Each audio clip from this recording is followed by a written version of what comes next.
Yo, what up, though? J Hall, writer, culture critic, and truthfully, I was taking a week off to be on vacay, but I had to kind of have a comment about this subject that we're on right now with Young Miami's song "Spin That." Truthfully, when I first heard it, I thought it was a parody. When I first heard it, like spin that, I'm thinking it's just actually like a joke. I'm not thinking it's something, seriously. Then when I found out it was Young Miami, I was like, okay, it's kind of on brand. This is what the City Girls has kind of been about, and this is where it is. Then it became this whole argument that we should ban the song that is damaging to our culture. You had commentary from India Arie, who did not say we should ban the song, but she was talking about the state of mind of culture. And I think she's absolutely right. Although can be somewhat of a contradiction for those of us of a certain generation that definitely remember all the songs that came before it. And this is when you think about Young Miami Spin That. This is actually very light.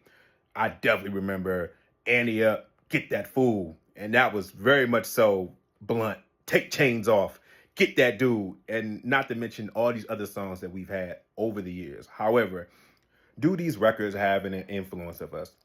Do these records say what they say? Do these records cause damage? I think that's up to you and the individual. I remember Tupac back in 1991 was being accused when there was a guy who had killed these cops and said that Tupac's song Soldier Story off his first album was the influence of that. And Tupac was on the radar of the then vice president.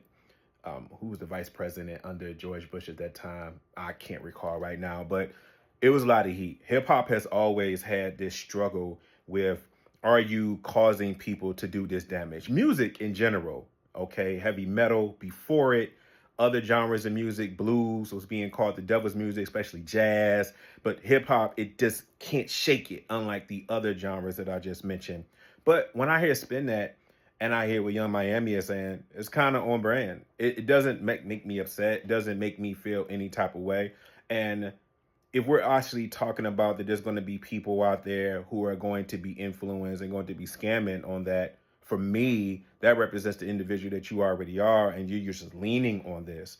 And is there some accountability as an artist you should kind of take? I always struggle with that because I'm very big on not blaming other people for your actions.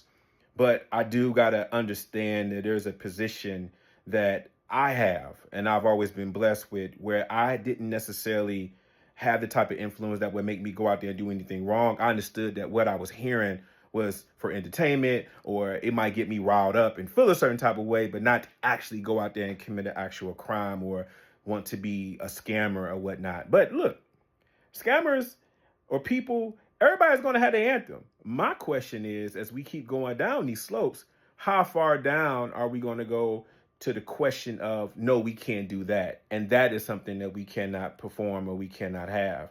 I don't even want to mention certain subjects that we can actually be talking about that can make somebody raise an eyebrow. However, there are definitely songs about murder and smoking on your ops and killing and all the other kind of things. So I personally don't necessarily have a position against Young Miami because I'm looking at the whole situation as it is, as this is something that she is doing and she has a record. And I don't think that we should put everything on this one artist. We are always missing the mark when it comes to blaming the actual labels that are actually in control of this. Those that actually put these things up on our algorithm, on our timelines, that make us see this stuff continuously, where these songs become a jingle, where when we first hear it, we don't like it. And then we've been programmed to the point where we actually are kind of cool with it. We need to get behind the actual officials who are actually pushing the button to make these songs influence on the strength that they do, more so than the actual artists. That's my position on it when I see it for how it stands. Other than that, when I hear Spin That and I hear Get That Money and all that, I'm just looking at it for what the song for, what it represents from a genre or a culture individual to actually get down like that. And I ain't one of them, because trust me, if I was ever a booster, I would probably be the dumbest criminal and be locked up and be in jail. If I'm going to blame a song for it, I deserve all the consequences that come with it.